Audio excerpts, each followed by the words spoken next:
Turning in the direction of the thundering noise, many slaves raised their heads, only to see rocks and heavy shards of ice raining on them from above. They instantly panicked, lurching away in a cacophony of screams. Shadows happily danced on black stones as, entangled by the thick chain, those slaves fell to the ground and pulled others with them. Sonny was one of the few that remained upright, mostly because he was ready for something like this to happen. Calm and collected, he gazed at the night sky, his attribute-enhanced eyes piercing the darkness, and took one measured step back.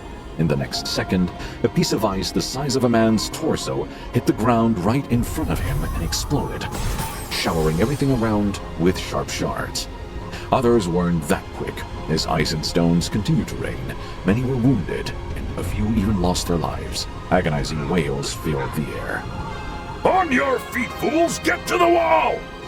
The veteran soldier, the one who had whipped Sonny a few hours before, was shouting angrily, trying to get the slaves to move towards the relative safety of the mountain slope. However, before anyone could heed his command, something massive came crashing down, sending a tremor through the stones beneath their feet. It fell right between the caravan and the mountain wall, plunging everything into silence for a few seconds. At first, it looked like a lump of dirty snow, roughly round in shape and as tall as a mounted horseman. However, once the creature unfurled its long limbs and rose, it towered over the stone platform like a nightmarish omen of death. That thing must be at least 4 meters tall, Sonny thought, a bit stunned. The creature had 2 stubby legs, an emaciated, hunched torso, and disproportionately long, multi-jointed hands, 2 of them, each ending with a set of horrifying bone claws, and another 2, these ones shorter, ending with almost human-like fingers. The thing that at first glance looked like dirty snow turned out to be its fur, yellowish gray and ragged, thick enough to stop arrows and swords. On its head, 5 milky white eyes regarded the slaves with insect-like indifference. Beneath them, a terrible maw crowding with razor-sharp teeth was half open, as though in anticipation. Viscous drool was running down the creature's chin and dripping into the snow. What unnerved Sonny the most, though, were the strange shapes endlessly moving, worm-like, under the creature's skin. He could see them clearly because, unfortunately, he was one of those unlucky souls closest to the monstrosity, getting a nauseating first-row view. Well, that is just too much, he thought, stupefied. As soon as Sonny finished that thought, all hell broke loose.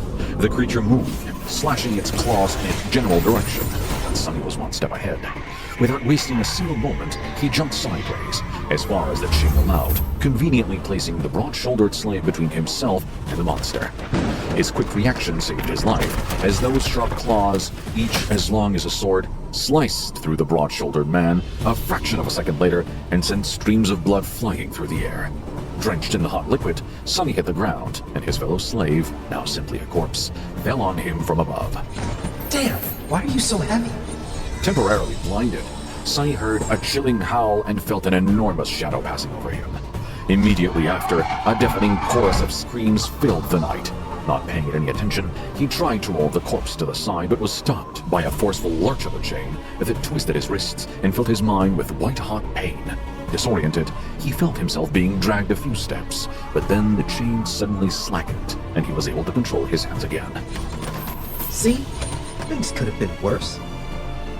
Putting his palms against the dead man's chest, he pushed with all the strength he had. The heavy corpse stubbornly resisted all his attempts, but then finally fell sideways, setting Sonny free. However, he didn't get to celebrate this newly found freedom, as his blood suddenly turned to ice.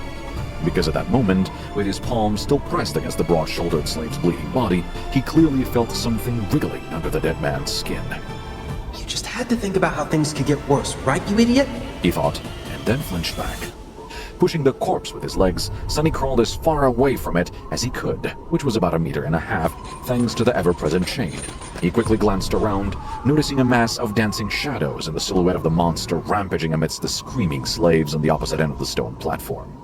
Then he concentrated on the dead body, which was starting to convulse with growing violence. On the opposite side of the corpse, the shifty slave was looking at it with slackened jaw and a horrified expression on his face. Sonny waved to get his attention. What are you staring at? Move away from it!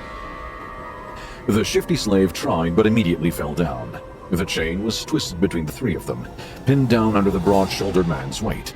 Sonny clenched his teeth. Right under his eyes, the corpse was going through a nightmare-inducing metamorphose.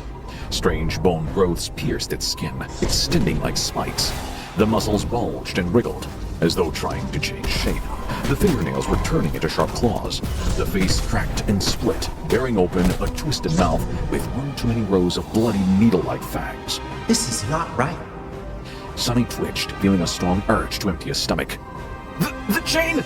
The scholarly slave was just a few steps behind the shifty one, pointing at his shackles with a face as pale as a ghost.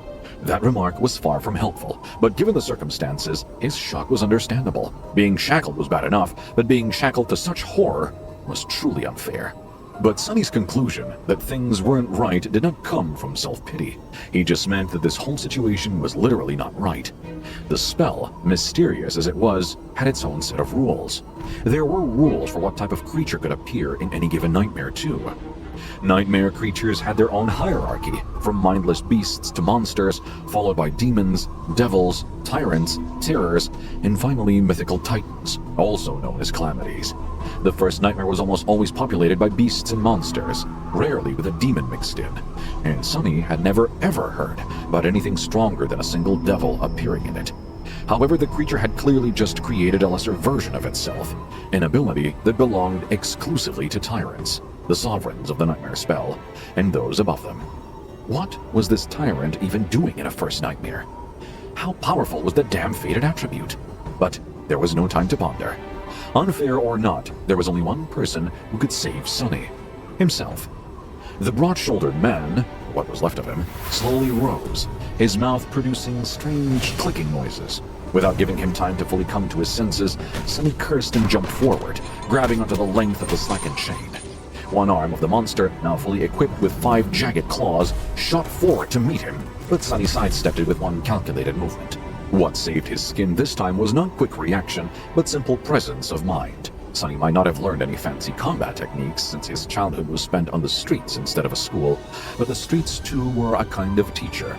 He had spent his whole life fighting for survival, quite often literally. That experience allowed him to keep a cool head on his shoulders in the midst of any conflict. So instead of freezing or being consumed by fear or doubt, Sonny just acted. Stepping close, he threw the chain around the monster's shoulder and pulled, pinning its hands to its body. Before the creature, still slow and groggy from its transformation, could properly react, Sonny wrapped the chain around it several times, barely saving his face from being bitten off by the creature's terrifying maw. The good thing was, the monster couldn't move its hands now. The bad thing was, the length of the chain he used to immobilize it was gone, leaving almost no distance between them. You two! Sonny screamed, addressing his 2 fellow slaves. Pull out that chain as if your lives depend on it! Because they were.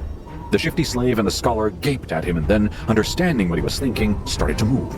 Grabbing the chain from the opposite directions, they pulled as hard as they could, tightening its grip on the monster and not letting it shake loose. Great!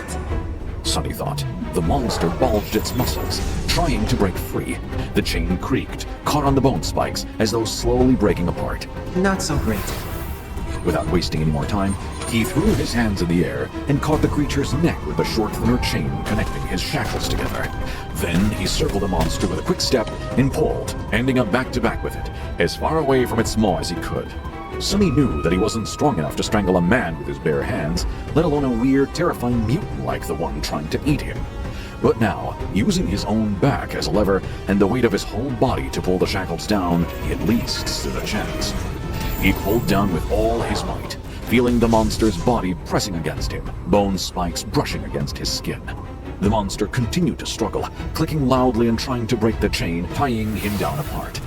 Now it was just a question of what would break first, the chain or the monster itself. Die, you bastard! Sweat and blood were rolling down Sonny's face as he was pulling and pulling and pulling down with as much force as he could muster. Every second felt like an eternity. His strength and stamina, what little he had to begin with, were quickly running out. His wounded back, wrists, and muscles, pierced by the bone spikes, were in agony. And then, finally, Sonny felt the monster's body go limp. A moment later, a faintly familiar voice rang in the air.